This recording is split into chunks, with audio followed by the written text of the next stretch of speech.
अबीर लगाबे ले गलिए आहिर टोलिया रे भाऊजी। अबीर लगाबे ले गलिए यादव टोलिया रे भाऊजी। अहिरा लोग रंग लागल चोलिया रे भाऊजी। अहिरा लोग रंग लागल चोलिया रे भाऊजी।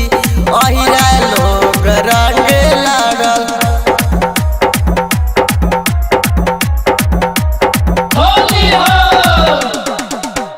खेले ले गईनी चौहान जी के बगीचा रे भाऊजी। खेले ले गईनी चौहान जी के बगीचा रे भाऊजी। लइकन संग लटाई दिल के लहंगा रे भाऊजी। लइकन सब लेटाई दिल के लहंगा रे भाऊजी। लइकन सब लेटाई दिल के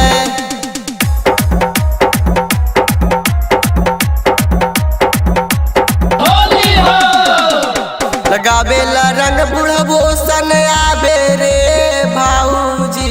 लगाबेला रंग बुढ़बो संग